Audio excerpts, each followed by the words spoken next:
Por otra parte, yo les había pedido el domingo, les había sugerido que leyeran unos cuantos capítulos, no sé si los leyeron, del libro del profeta Ezequiel, el capítulo 37, 38 y 39. Perfecto, muy bien. Veo que han hecho la tarea. Vamos a orar un momentito en esta tarde y presentar este estudio de la palabra del Señor en oración, pidiendo como siempre su dirección. Espero que podamos aprender con este tema de profecías. Hay que tener pues prudencia, porque aunque si bien es cierto que tenemos muchísimos detalles en la Biblia que nos informan acerca de los acontecimientos finales, hay cosas que como todavía no han sucedido, pues no podemos tal vez categóricamente afirmar que van a ser así, ¿verdad? Pero por lo menos tener una base y más o menos saber qué es lo que el Señor nos está tratando de enseñar en estos tiempos en los que estamos viviendo. Señor, te damos muchas gracias por esta oportunidad nueva que nos das de estudiar tu palabra. Te pedimos que nos des sabiduría para poder exponerla, para poder entenderla, y que tu Espíritu Santo sea el encargado de darnos la luz necesaria, la sabiduría necesaria para poder comprender estos mensajes tan importantes que tú has dejado en tu palabra para tu pueblo. Ayúdanos, Señor, y abre nuestro entendimiento. Te lo pedimos en el nombre precioso de Jesús. Amén y amén. Pedirles también, por favor, que vean la información que les he mandado en esta tarde al grupo de WhatsApp de la iglesia. Si alguien no está en el grupo, pero quiere recibir ese estudio, esa reflexión acerca de lo que representó en su día la fiesta de Purim, que se está celebrando en estos días nuevamente en Israel. Yo hace años ya di una explicación acerca de esos nombres, ¿verdad?, que aparecen a la derecha en las Biblias en hebreo y unas palabras a la izquierda, y cómo hay unas letras pequeñitas y unas letras grandes en comparación con otras, todo lo que eso representa. Y les mandé esta tarde ese artículo porque no tiene desperdicio, es muy interesante.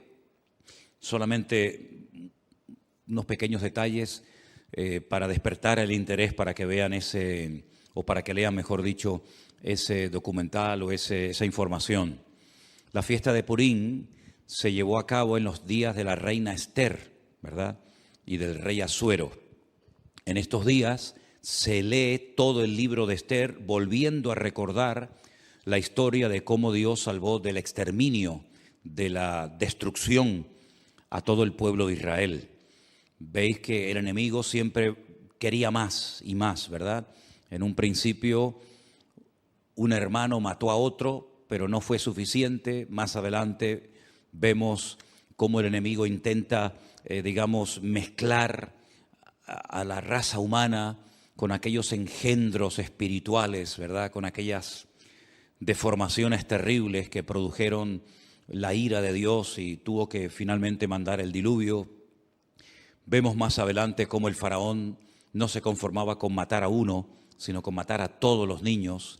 Pero en el libro de Esther lo que vemos es que el diablo quiso ir un paso más allá, y lo que puso en el corazón de un perverso llamado Amán era la exterminación, la aniquilación total del pueblo de Israel, incluido hombres, mujeres, niños, ancianos, etc.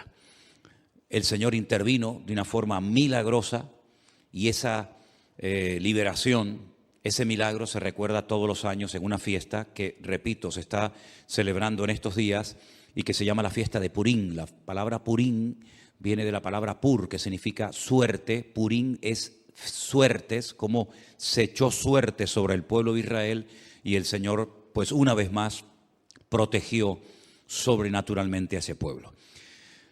Cuando se produce una matanza de los enemigos que querían destruir al pueblo de Israel, el rey Asuero, que es el marido de la reina Esther, le dice: hoy han muerto 500 hombres y los 10 hijos de Amán. ¿Tiene alguna petición más la reina? Y la reina, su esposa Esther, dice: quiero que mañana a los 10 hijos de Amán, que ya estaban muertos, los cuelguen en la horca.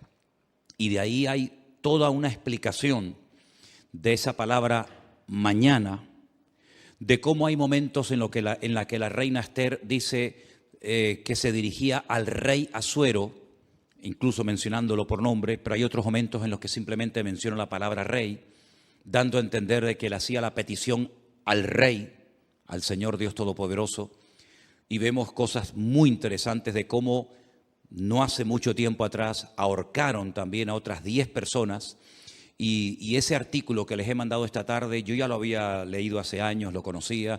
De hecho, les expliqué el tema de los números, de las letras en el libro de Esther, pero quiero que lo lean porque es muy interesante y una vez más se demuestra la credibilidad de la Biblia. La Biblia es un libro matemáticamente perfecto que se adelanta en el espacio y en el tiempo, no solamente dándonos información de cosas que ocurrieron, sino de cosas que ocurrieron, pero que tienen un reflejo y una repercusión en el futuro.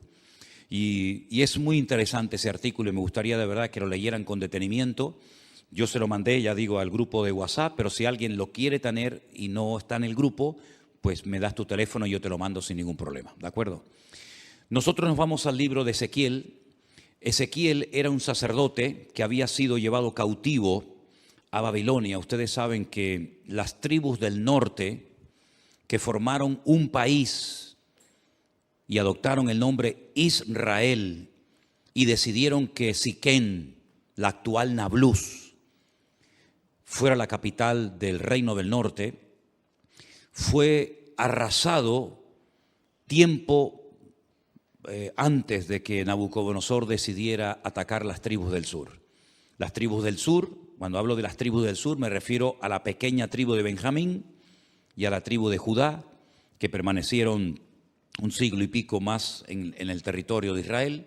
También fueron sacadas de la tierra, fueron llevadas al cautiverio por Nabucodonosor 70 años, y estas dos tribus después retornan. Y ese retorno, todo lo que hicieron, la reconstrucción del templo, de la ciudad, de las murallas, etcétera, pues se nos relata en el libro de Esdras y en el libro de Nehemías, que algunos creen que era un solo libro, no dos como tenemos nosotros en nuestras Biblias, libro de Nehemías y libro de Esther. Se creen que los dos formaban un solo tomo, un solo libro. Pero bueno, independientemente de eso, vemos que Ezequiel está en el cautiverio y él estando en Babilonia, el Señor le revela una serie de cosas acerca de su pueblo.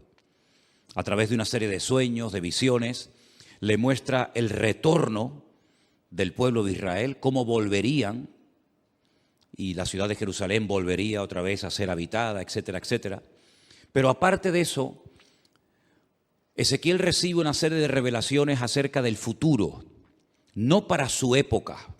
Vimos el otro día, por ejemplo, el domingo, que algunas visiones, algunas profecías que recibió Daniel, las escribía, pero el Señor le decía, séllalas, porque esto no es para tu tiempo, esto es para los tiempos finales.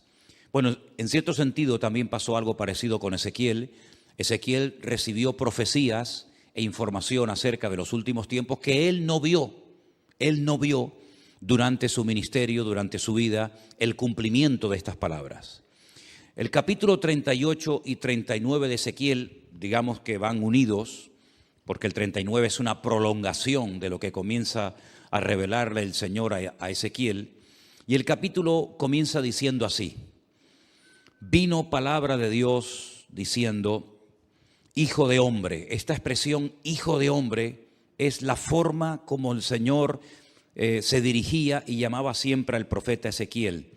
Pon tu rostro contra Got, en tierra de Magot, príncipe soberano de Mesec y Tubal, y profetiza contra él. Vamos a ir haciendo pausas según vayamos leyendo, porque hay algunas cosas que tengo que ir diciendo por el camino para que entendamos ciertas y determinadas cosas. Estos nombres que aparecen aquí, Mesec y Tubal, ustedes los van a encontrar en el primer libro de la Biblia. No es la primera vez que aparecen, ni mucho menos. Concretamente en Génesis capítulo 10, versículo 2, nos dice que Mesec y Tubal eran hijos de Jafet. ¿Quién era Jafet? Uno de los 3 hijos de Noé. Noé tuvo a Sem, Can y Jafet. Bueno, pues Jafet tuvo una serie de hijos y uno se llamó Mesec y otro se llamó Tubal.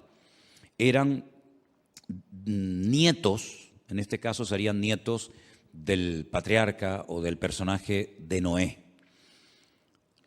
Es muy interesante ver cómo los hijos de Noé, Sem, Can y Jafet, se fueron por diferentes partes del mundo, ¿verdad? Y conquistaron territorios y tierras. Y bueno, vemos que los europeos tienen un origen, los africanos tienen otro, y cada nación pues tiene un origen diferente, ¿verdad? Y todo procede de los 3 hijos de Noé, Sem, Can y Jafet. Los cananeos, que son los descendientes de Can, nieto de Noé, pues se fueron a lo que conocemos hoy en día como Israel, ¿verdad? Y allí ese país se llamaba en el principio Canaán. Y el Señor sacó a su pueblo de la esclavitud en Egipto para llevarlos a Canaán, donde vivían los cananeos. Y los cananeos, ese país estaba habitado por una serie de países, de reinos, de naciones. La mayoría de ellos los conocemos por nombre. Allí estaban los filisteos, aunque no eran de Canaán. Los filisteos venían de la isla de Creta y decidieron ocupar la costa de lo que hoy en día conocemos como Israel, y ocuparon ciudades pues tan emblemáticas y tan conocidas como por ejemplo Gaza, que todavía se sigue llamando igual, Asdod, Askelón, Gat, Ecrón. Los filisteos, digamos, que vivían en la costa. Los jebuseos eran los que vivían en el monte Moriah, los que vivían en lo que sería Jerusalén. Y bueno, allí estaban los moabitas, los eteos, etcétera, etcétera. Y eran naciones que no les correspondía habitar en aquel lugar, e Israel tenía que expulsarlos de su tierra. Ahora, en los últimos tiempos, la Biblia dice que se levantará un príncipe soberano, se levantará un hombre que se llama en el Antiguo Testamento, uno de los nombres que recibe es God, pero si uno analiza el Antiguo Testamento, nunca hubo un hombre que se llamó God. God es simplemente un nombre que se le da a un personaje político que en los últimos tiempos decidirá unilateralmente, aunque realmente detrás de todo esto, por supuesto, siempre está la mano de Dios, atacar al pueblo de Israel desde el norte.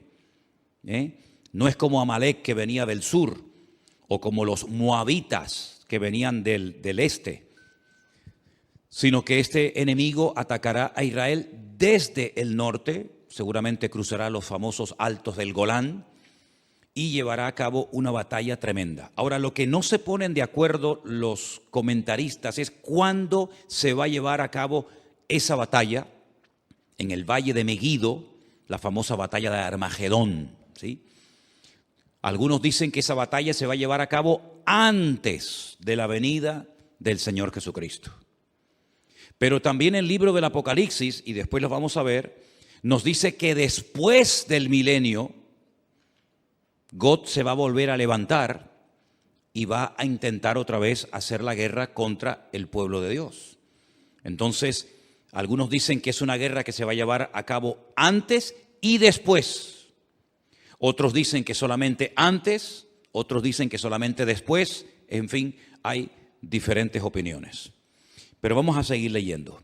Este personaje, que la Biblia en esta ocasión lo llama God, que es el príncipe de estas tierras que ocuparon los nietos de Noé, llamados Mesec y Tubal, dice el Señor: yo estoy contra ti, oh God, príncipe soberano de Mesec y Tubal. Te quebrantaré y pondré garfios en tus quijadas, y te sacaré a ti y a todo tu ejército, caballos, jinetes y todo, de todo en todo, equipados, gran multitud con paveses y escudos, teniendo todos ellos espadas. Y ahora menciona a 3 naciones: Persia, Cus y Fut. con ellos, todos ellos con escudo y yelmo. Gomer y todas sus tropas, la casa de Togarma, de los confines del norte y todas sus tropas, muchos pueblos contigo. Es decir, Gog, digamos que es el líder, el representante, el que aglutina a un montón de naciones que lo van a apoyar con el objetivo de subir y atacar al pueblo de Israel. Ahora, estas naciones que se mencionan en el versículo 5, Persia, Cus y Fut, ustedes tienen que saber de quiénes se trata, para que sepan qué naciones en los últimos tiempos se van a juntar a estos ejércitos, ¿verdad?, internacionales con el objetivo de atacar al pueblo de Israel. En cierto sentido es como una especie de confederación, es un montón de naciones que se juntan. No es la primera vez que muchas naciones se juntan para atacar a un enemigo en común. Por ejemplo, en la Segunda Guerra Mundial se juntaron muchas naciones para atacar a los nazis, que en aquel momento eran los que estaban, digamos, controlando Europa. Durante la famosa Guerra de los 6 días y otras guerras que se han llevado a cabo en este último periodo en Israel, ha habido muchas naciones árabes que se unieron para pelear contra Israel. No es nada nuevo, ¿verdad? Son naciones que entre ellos se pelean, entre ellos tienen también sus discrepancias, pero como tienen un enemigo en común, que en este caso es Israel, y todos quieren tomar parte de la ciudad de Jerusalén, se unen para pelear como si fueran un solo ejército. Pero realmente no es un solo ejército, sino son muchos ejércitos, muchos soldados que se juntan con un objetivo en común. El versículo 5 habla de Persia. Persia es el país de Irán. Ustedes saben que hasta el otro día a Irán se le conocía como Persia. Así que los iraníes no son árabes, son de origen persa. Así que Irán, qué curioso, ¿no? Se está hablando últimamente mucho acerca de este país. Irán también apoyará a Gog con el objetivo de atacar y destruir al pueblo de Israel. Así que ya tenemos identificado quiénes son los persas. Cus es un país de África, Etiopía. Ustedes saben que Moisés fue criticado por su propia hermana Miriam porque se casó con una mujer cusita. Los cusitas eran o son de Etiopía. Así que Cus en aquel tiempo era Etiopía, actualmente tiene otro nombre. Y Fut es el país de Libia, un país que está en el norte de África. Como pueden comprobar, estamos hablando de naciones del norte de Israel, estamos hablando de naciones africanas, estamos hablando de la nación de Libia. Y en los últimos tiempos vamos a ver cómo diferentes naciones, y ya lo estamos comenzando a ver, cada nación ya se está posicionando. Unos apoyan a un bando, otros apoyan a otro bando, y estamos viendo cómo se está reorganizando el mundo. Unos a favor de estos por los motivos que sea, otros a favor de estos por sus propios intereses. Pero vamos a ver en los últimos tiempos cómo van a ocurrir cosas muy rápidos en la economía y en otras circunstancias, que lo que van a hacer es que cada país, por pequeño o grande que sea, por influyente o poco influyente que sea, va a buscar dónde acomodarse, a quién apoyar y bajo qué paraguas me pongo. Si bajo el paraguas de Oriente, bajo el paraguas de Occidente, y estamos viendo, solamente hay que ver un poquito los medios de comunicación y conocer un poco de la Biblia para darnos cuenta cómo el mundo se está reubicando, ¿verdad? Y vamos a ver cosas muy interesantes. Así que esas 3 naciones ya las hemos identificado. Después, más adelante, pues a lo largo del capítulo, vemos cómo esta batalla se va a llevar a cabo en ese valle que hemos estado recientemente visitando, un valle realmente precioso, el valle de Megiddo, un valle inmenso. Se va a llevar a cabo una batalla como jamás en la historia se ha llevado ninguna batalla. El hombre parece que no aprende. Cuando terminó la Primera y la Segunda Guerra Mundial, muchas personas dijeron, bueno, después de estos conflictos ya hemos aprendido que en una guerra nadie gana, sino que todos pierden. Por lo tanto, no tiene ningún sentido que los pueblos, que las naciones se sigan enfrentando la una con la otra, pero vemos que el hombre no aprende. Vemos que de vez en cuando salta por algún sitio, salta por algún otro lugar. Esa batalla va a ser tan terrible, tan terrible. No vamos a leer los 2 capítulos porque ya ustedes los han leído, pero el objetivo de todo esto es que Dios va a permitir, Dios va a atraer a todas estas naciones que odian al pueblo, al Estado de Israel, para que Él demuestre su poder y quede definitivamente claro de una vez por todas que Él es el Rey de Reyes y el Señor de los Señores, y que a su pueblo nada ni nadie lo puede destruir. Todos los imperios, y podríamos hacer una lista enorme, todos los imperios, todos los países, todas las naciones que han intentado con todas sus fuerzas destruir al Estado de Israel, prácticamente o han desaparecido o no son prácticamente nada en el tiempo presente. Miren ustedes, por ejemplo, el imperio egipcio, no queda absolutamente nada de él. Los babilónicos, los persas, los medos, los griegos, los romanos, diferentes imperios que a lo largo de la historia se propusieron arrasar a este pueblo. Porque este pueblo no solamente es un pueblo, no solamente son personas, sino que representa una serie de valores, una serie de principios y sobre todo representa que hay un Dios detrás de esa nación, que hay una Biblia, que hay una palabra de Dios detrás de esa nación, y lo que el enemigo no quiere bajo ningún concepto es que Dios sea reconocido como el soberano de todas las naciones de la tierra.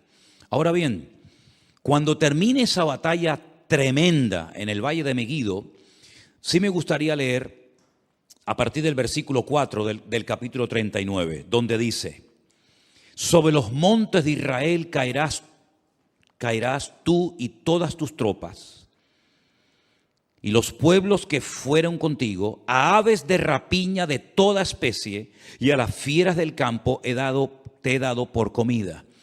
Es muy interesante cuando estuvimos recientemente ahora, hace unas semanas en Israel, que la ruta migratoria más importante de aves en Europa pasa por el Valle de Megiddo.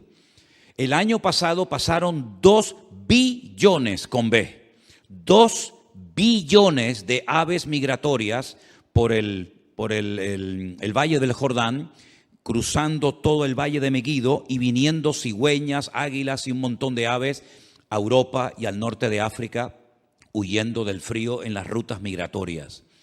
Hay un ave de rapiña que son los milanos, que parece como si fuera un águila, que tienen la cola como en forma de horquilla, que en España estaba prácticamente extinguido. Nosotros hemos visto a centenares y a centenares de milanos, que son como un aguilucho grande, revoloteando en el Valle del Jordán hasta hace unas semanas atrás. Es muy interesante ver cómo las aves de rapiña, que tienen su ruta migratoria por ese valle, dice que son llamadas para que coman las carnes de reyes, de príncipes, de soldados, de generales, de comandantes que van a intervenir en ese campo de batalla.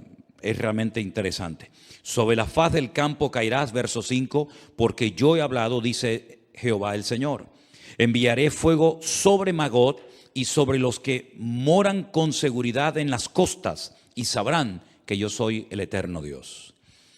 Haré notorio mi santo nombre en medio de mi pueblo Israel, y nunca más dejaré profanar mi santo nombre, y sabrán las naciones que yo soy Jehová, el Santo de Israel. He aquí viene y se cumplirá, dice Jehová el Señor, este es el día del cual yo he hablado. Los moradores de las ciudades de Israel saldrán y encenderán y quemarán armas, escudos, paveses, arcos, saetas, dardos de mano y lanzas, y los quemarán en el fuego 7 años. Armamento que traerán esas naciones servirá de combustible durante 7 años después de que finalice la guerra. No traerán leña del campo ni cortarán de los árboles, sino quemarán las armas al fuego y despojarán a sus despojadores y robarán a los que les robaron, dice Jehová el Señor. En aquel tiempo yo daré a Gog lugar para sepultura allí en Israel. Es allí donde va a ser sepultado, donde va a ser enterrado este personaje, en el valle de los que pasan al oriente del mar, y obstruirá el paso a los transeúntes, pues allí enterrarán a Gog y a toda su multitud, y lo llamarán el valle de Amón Gog, que significa la multitud de Gog. Aquí habla de multitud, no especifica el número de esa multitud, pero el Apocalipsis sí nos da ese dato. Porque nosotros no solamente tenemos el Antiguo Testamento para saber las cosas que van a ocurrir, por dónde van a atacar, cuántos van a atacar, cuánto tiempo estarán enterrando cadáveres, etcétera, etcétera, sino que además tenemos la información tremenda del Nuevo Testamento, sobre todo las cartas de Pablo a los tesalonicenses, las cartas de Pedro, parte también de la epístola cortita de Judas y sobre todo el libro del Apocalipsis, donde nos da una información de millones y millones de soldados, 200 millones de soldados que subirán por toda esa cordillera, por esos valles, en dirección a Jerusalén. Pero allí muere este hombre, este personaje, y la casa de Israel los estará enterrando por 7 meses para limpiar la tierra. 7 meses, todos los días enterrando muertos. Hermano, estamos hablando de multitudes, de millones de personas. ¿Cuánto se tarda en enterrar a la gente? Con una pala mecánica haces una zanja enorme y comienzas a echar cadáveres dentro. Pues 7 meses enterrando todos los días muertos. Y los enterrará todo el pueblo de la tierra. Y será para ellos célebre el día en el que yo sea glorificado, dice Jehová el Señor. Y tomarán hombres a jornal que vayan por el país con los que viajen para enterrar a los que queden sobre la faz de la tierra, a fin de limpiarla. Al cabo de 7 meses harán el reconocimiento. 7 años quemando el armamento, 7 meses enterrando cadáveres, y pasarán los que irán por el país, y el que vea los huesos de algún hombre pondrá junto a ellos una señal, hasta que los entierren los sepultureros en el valle de Amón Gog. También el nombre de la ciudad será Amona, y limpiarán la tierra. Y tú, hijo de hombre, así dice el Señor, di a las aves de toda especie. Les recuerdo, 2 billones de especies de aves pasaron el año pasado por ese valle. Di a las aves, a toda especie y a toda fiera del campo, juntaos y venid, reuníos de todas partes, a mi víctima que sacrifico para vosotros, un sacrificio grande sobre los montes de Israel, y comeréis carne y beberéis sangre. Y más adelante leemos en el verso 21, y pondré mi gloria entre las naciones, y todas las naciones verán mi juicio que habré hecho. Cuando termine esa batalla, al final de lo que llamamos o conocemos como el nombre de la gran tribulación, comenzará un período de 1000 años que se conoce como el milenio o la era milenial del Mesías. Y dice Zacarías capítulo 14, y esto es literal, no hay que buscar una aplicación simbólica porque es literal. Y las naciones que hubieren sido salvas, no es que se hayan convertido, sino que se salvaron de la muerte en esta batalla tremenda, tendrán que subir todos los años a Jerusalén a celebrar la fiesta de los tabernáculos. Y la fiesta de los tabernáculos se suele celebrar generalmente entre los meses de septiembre y octubre. Y quiero que leamos literalmente el pasaje de Zacarías capítulo 14 para que vean un dato muy interesante que nos da este profeta acerca de esta batalla y acerca de las naciones que escaparán del juicio en este valle de Megiddo. En Zacarías, el capítulo 14, dice así, a partir del verso 1. He aquí el día del Señor viene, y en medio de ti serán repartidos tus despojos. Está hablando de la misma batalla, está hablando del mismo tiempo, del mismo acontecimiento, pero 2 profetas diferentes. Uno, Ezequiel en Babilonia, y ahora Zacarías. Y dice, porque yo reuniré a todas las naciones para combatir contra Jerusalén. Aquí hay una información adicional a lo que nos viene diciendo Ezequiel. La ciudad será tomada y serán saqueadas las casas, violadas las mujeres, y la mitad de la ciudad irá en cautiverio, mas el resto del pueblo no será cortado de la ciudad. Después saldrá Jehová y peleará con aquellas naciones como peleó en el día de la batalla. y ahora habla de la segunda venida del Mesías. Porque el Mesías, cuando nació cerca de este monte de los Olivos, en dirección hacia el sur, aproximadamente como a 7, 8 kilómetros al sur, en una pequeña localidad, en un pequeño pueblo llamado Belén, que pertenecía a Judea, Belén de Judea. Pero cuando dice aquí que se afirmarán en aquel día sus pies sobre el monte de los Olivos, aquí podemos ver que el Antiguo Testamento nos habla de su nacimiento en Belén de Judea y de su retorno, su segunda venida, poniendo los pies sobre el monte de los Olivos. Amén, hermanos, ¿lo ven claramente? Nace en Belén, retorna en el monte de los Olivos. Para que algunos digan que la Biblia no habla de dos venidas, sino solamente de una. No, habla de dos venidas. Una que ya se produjo cuando nace en Belén de Judea y otra cuando se afirman sus pies en aquel día sobre el monte de los Olivos que está enfrente de Jerusalén, al oriente, al este, y el monte de los Olivos se partirá por en medio hacia el oriente y hacia el occidente, haciendo un valle muy grande, y la mitad del monte se apartará hacia el norte y la otra mitad hacia el sur. Es decir, si se parte el valle y parte se va hacia el este, parte hacia el oeste y luego se ensancha, se separa el norte y el sur, quiere decir que en esa parte en la que hemos estado muchísimas veces se va a hacer un valle gigantesco, un valle enorme. Ahora mismo entre el monte Moriah, donde antiguamente estaba el templo, y donde está el monte de los Olivos, hay un barranco, hay como si fuera un barranco que se llama el famoso torrente de Cedrón, pero no tiene ni punto de comparación lo ancho que será ese valle cuando el Señor ponga sus pies sobre el monte de los Olivos. La pregunta que a lo mejor algunos se hacen es: ¿qué interpretan los judíos cuando dice aquí y pondrá sus pies sobre el monte de los Olivos y el monte de los Olivos se partirá? Bueno, ellos dicen que cuando venga el Mesías, que no creen que vengan del cielo, pues ellos dicen y opinan que cuando venga el Mesías, la expresión "y pondrá sus pies sobre el monte de los Olivos" es una expresión como decir "y vendrá con autoridad", pero no lo interpretan como algo literal. Entonces, si no interpretan una parte del texto como no literal, tampoco pueden interpretar la otra parte del texto como literal, pero en esta ocasión se equivocan.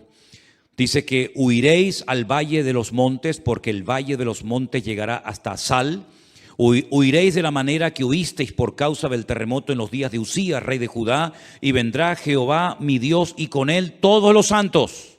¿Quién es el que viene? Jehová mi Dios. ¿Y viene acompañado de quién?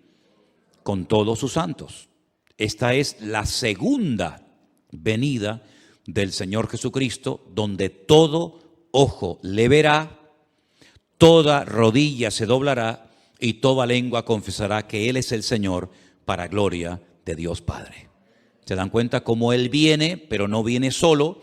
Ya la iglesia ya ha sido arrebatada, ya fue llevada con Él, y cuando Él retorna en su segunda venida, su iglesia no está en la tierra, sino que su iglesia viene con Él en las nubes. Y acontecerá que en ese día no habrá luz clara ni oscura. Acontecerá que no habrá luz clara ni oscura. Qué cosa tan rara, ¿verdad? Será un día el cual es conocido de Jehová, del Señor, que no será ni de día ni de noche. No nos hacemos ni la más remota idea cómo puede ser, porque en nuestra mente no cabe decir, o es de día o es de noche. Pero dice, no va a ser ni de día ni de noche. ¿Y cómo será ese día? Solamente Él lo conoce. Pero sucederá que al caer la tarde habrá luz. Al caer la tarde, cuando se oculta el sol, es cuando ya se hace la noche. Pero aquí es al revés.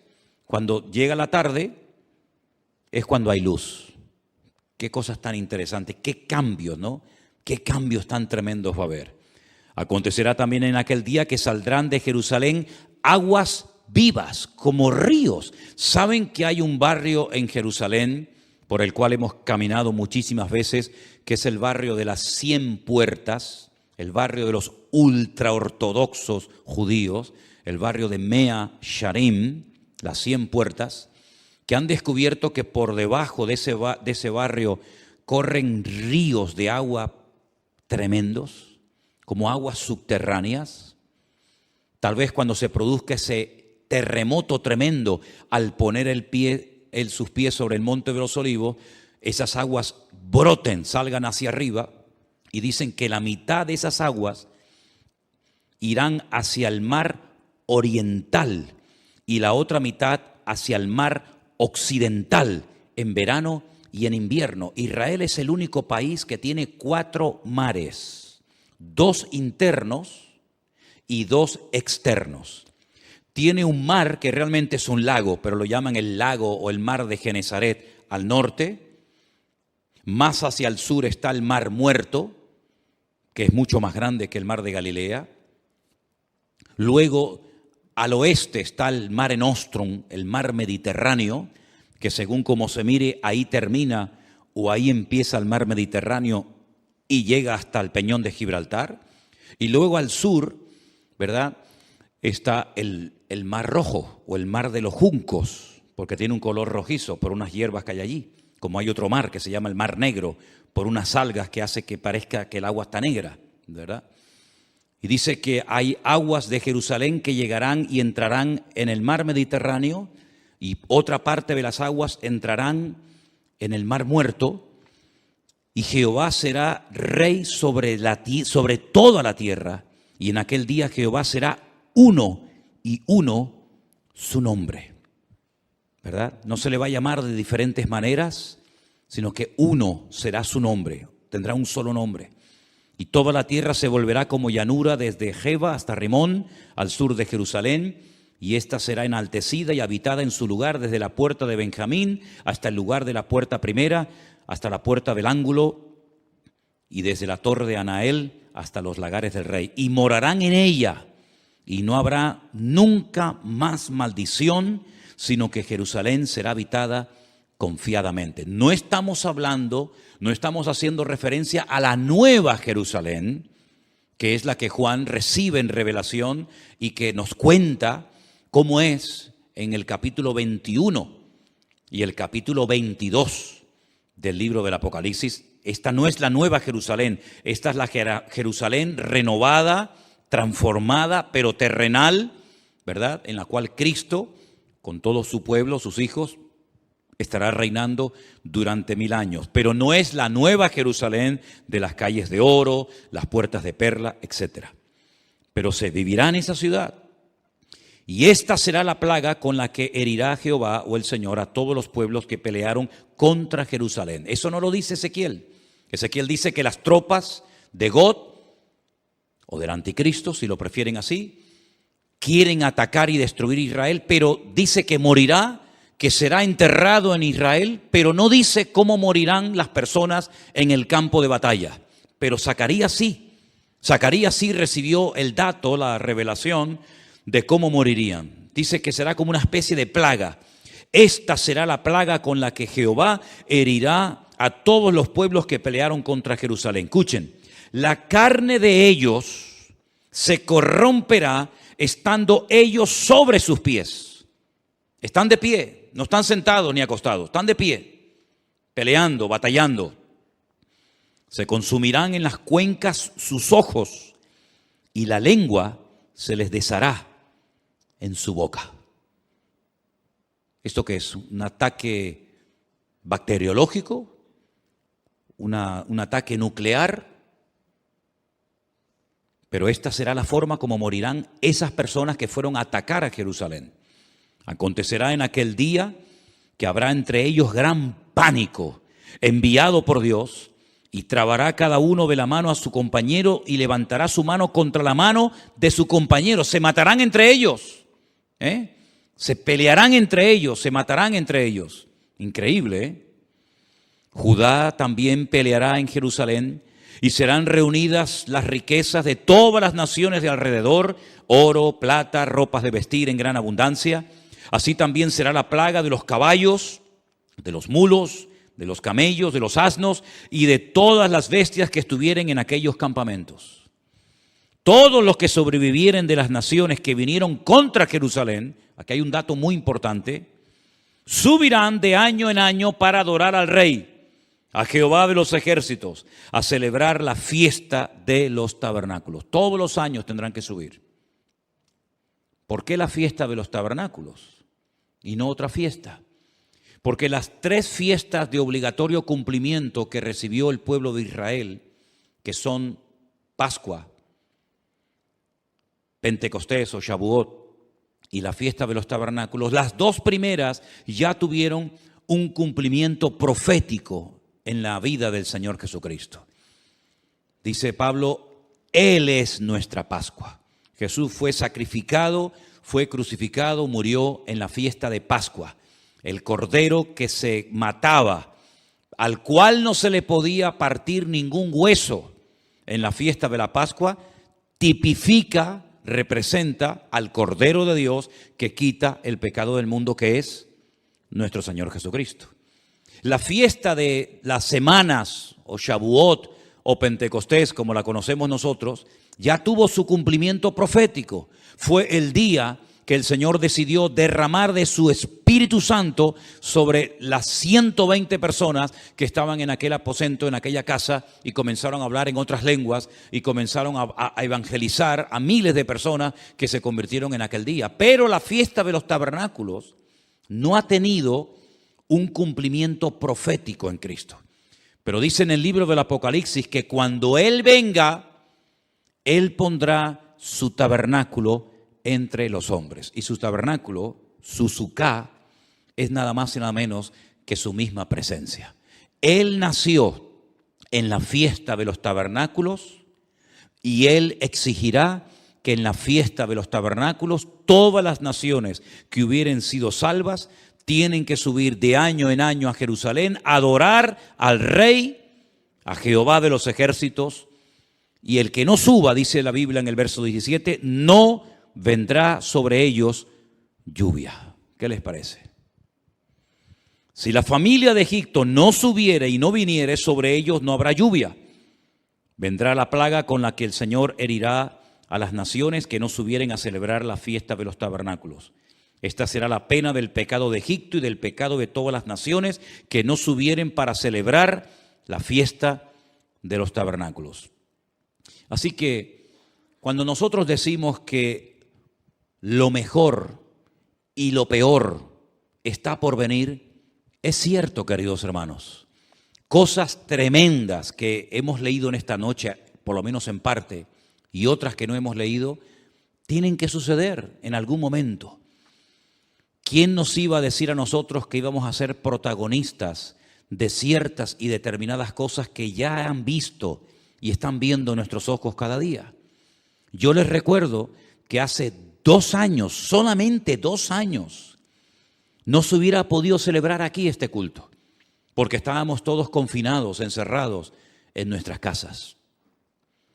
Y esa experiencia, que para algunos era una locura y un disparate, que todas las naciones de la tierra, que todos los cristianos del mundo, que todas las iglesias, igual da de la denominación a la que sean, tendrían que cerrar las puertas durante algunas semanas o meses, ya en nosotros es un hecho que ya sabemos que pasó, porque también lo vivimos en carne propia. ¿Y quién nos iba a decir a nosotros lo que estamos viendo en televisión en estos días? ¿Verdad? Parece como decir, ¿pero qué es lo que ha pasado? Si hasta el otro día todo estaba tranquilo y todo estaba bien y ahora se ha disparado el precio de esto y el precio de lo otro y nadie sabe lo que tiene que hacer y nadie sabe lo que va a pasar dentro de media hora y nadie sabe si se va a quedar aquí o va a decir, bueno, vamos también a ir a por el vecino de enfrente. Nadie sabe absolutamente nada. Hay un temor, ¿verdad? Hay una inseguridad y dice la Biblia que en los últimos tiempos habría angustia en las gentes, habría temor, habría miedo, pero en nosotros los cristianos, los que hemos creído, no pueden aflorar, no pueden manifestarse esas actitudes, sino más bien todo lo contrario. Dice, erguíos y levantad vuestras cabezas, porque vuestra redención está a las puertas. Y todo esto es la señal de que todo lo que está escrito en la palabra, que hemos leído y predicado durante años y años, pues llegará el momento que, si el Señor lo permite, lo vamos a poder contemplar y lo vamos a poder mirar con nuestros propios ojos. ¿Cuál debería ser entonces la postura de nosotros hoy en día ante lo que está ocurriendo y lo que va a venir, que es muchísimo peor que lo que estamos comenzando a ver? Bueno, pues yo quisiera recordarles que en esta mañana, no sé si lo vieron, en el devocional, yo leía una porción que Pablo escribió a los hermanos de la iglesia de los Filipenses. Y quiero volver a leer el pasaje que yo en esta mañana les leía, porque aquí encontramos instrucciones acerca de cómo tenemos que comportarnos y actuar en este tiempo final. Filipenses capítulo 4, versículo 4 dice: regocijaos en el Señor siempre. Dígalo conmigo: regocijaos en el Señor siempre. No solamente cuando hay dinero y abundancia de trabajo y salud y juventud no, siempre. Ahora, si uno se pregunta en qué momento de la vida se encontraba el autor de esta carta, de estas palabras, pues humanamente hablando, en el peor momento de su vida. Ya era una persona avanzada en edad, una persona que había sufrido muchísimo por la causa del Evangelio y estaba preso en Roma, probablemente a punto de morir. Algunos especulan que si Pablo logró salir de ese encarcelamiento y luego otra vez lo volvieron a meter, me da exactamente igual. Lo que está bien claro es que esta carta, junto con otras 3 más, se escribió desde una cárcel en Roma, que no era una cárcel como las que vemos a veces en televisión, que ocupan los ricos o los poderosos, que parecen que son hoteles de 5 estrellas, sino una mazmorra sin luz, sin agua, con una comida seguramente malísima, con frío, donde él dice que todos le habían abandonado. Es increíble, ¿no? Un hombre que fue de una bendición tan grande para miles y miles de cristianos, y lo sigue siendo hasta nosotros hoy en día, ¿verdad? Y que lo dejaran solo. Dice: solo Lucas está conmigo. Nadie se quedó a su lado. Nadie. Incluso algunos se marcharon, hasta causándole problemas en el peor momento de su vida. Dice: pero el Señor estuvo a mi lado y me dio fuerzas y me libró de la boca del león, y me librará y me preservará para su reino celestial. Gloria a Dios. Y es ahí, en esa cárcel, solo, donde dice: regocijaos en el Señor siempre. Y por si no ha quedado lo suficientemente claro, otra vez lo repito, otra vez lo digo: regocijaos, que es mucho más que alegraos. Vuestra gentileza sea conocida de todos los hombres. El Señor está cerca. Fíjate cómo asocia la venida del Señor con el regocijo que tiene que tener un creyente ante este acontecimiento tremendo que estamos esperando. El Señor viene pronto, por lo tanto regocijaos. Por nada estéis afanosos. Fíjate quién está hablando, y de dónde está hablando. Por nada estéis afanosos. Él no pide: hermanos, por favor, oren para que el Señor me saque de aquí. Hermanos, por favor, oren para que no me maten. Hermanos, por favor, oren para que no me torturen.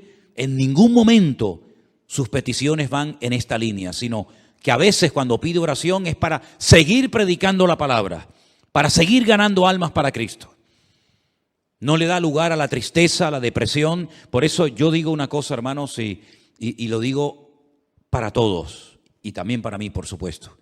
Cualquier cosa que podamos estar padeciendo no tiene ni punto de comparación con lo que este hombre estaba padeciendo y con lo que otros hermanos en este momento, otros hermanos nuestros en este momento, estén padeciendo. A veces nos comportamos como niños. Nos enfadamos, perdemos la paz, el equilibrio por cosas insignificantes, ¿verdad? Y nos derrumbamos y nos venimos abajo y parece como que nos han quitado el chupete y nos han quitado el juguete. Y lo que estamos pasando nosotros, ¿qué es lo que estamos pasando nosotros? Dígame. Veía unas imágenes tremendas de una chica joven en este país que está pasando este conflicto, a punto de parir, a punto de dar a luz.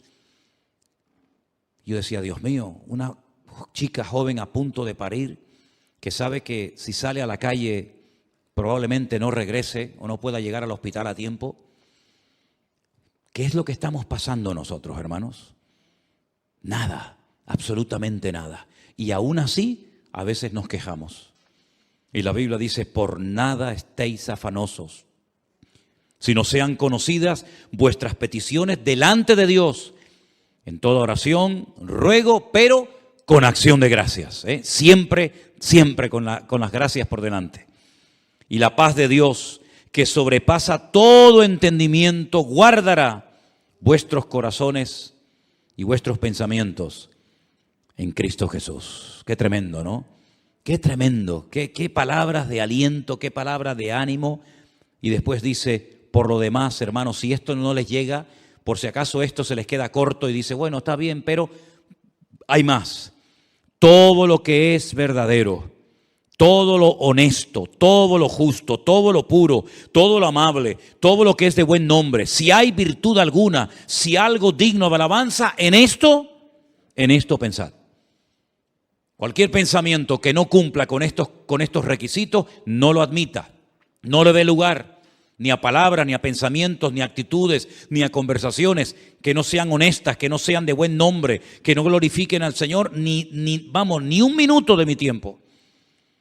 Y termina diciendo, y lo que aprendisteis, y recibisteis, y oísteis, y visteis en mí, esto haced, y el Dios de paz estará con vosotros. La paz del creyente en este tiempo tiene que estar por encima de cualquier circunstancia, por encima de cualquier mala noticia, por encima de cualquier prueba. La paz del Señor guardará nuestros corazones y pensamientos en Cristo Jesús, Señor nuestro. ¿Cuántos dicen amén? No permitas que nada ni nadie te robe la paz de tu corazón. Si ves que la estás perdiendo, la paz, a lo mejor es que estás oyendo y viendo demasiado lo que no tienes que ver ni oír tanto. Y te hace falta más Biblia. Porque cuando falta paz es porque falta Biblia en tu corazón. Pero cuando hay abundancia de palabra, cuando hay abundancia de presencia del Señor y de su palabra en nuestras vidas, no hay lugar a la angustia, al desánimo, a la depresión. ¿Por qué? Porque yo sé en quién he creído. Y mi confianza está puesta 100% en el Señor. Y yo sé que me puedo regocijar y puedo tener paz y puedo dar gracia y puedo darle ánimo a los que están desesperados. Porque dicen que las consultas a los psiquiatras, a los psicólogos han aumentado porque la gente está como en un bucle.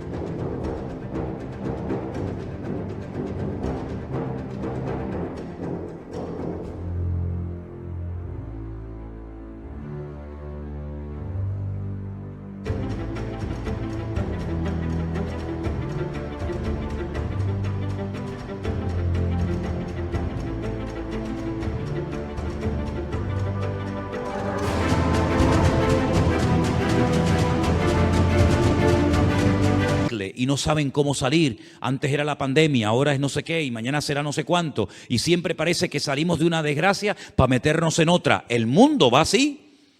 Pero sin embargo nosotros los cristianos podemos cada mañana levantarnos y decir, Señor, es verdad, no tengo tanto dinero como tenía tiempo atrás. No tengo tal vez el trabajo que me gustaría tener. No tengo esto, no tengo lo otro, pero te tengo a ti. Y teniéndote a ti, lo tengo todo. Porque el Señor es mi pastor y nada me faltará. ¿Cuántos dicen amén? Cierra tus ojos en esta tarde. ahí donde estás.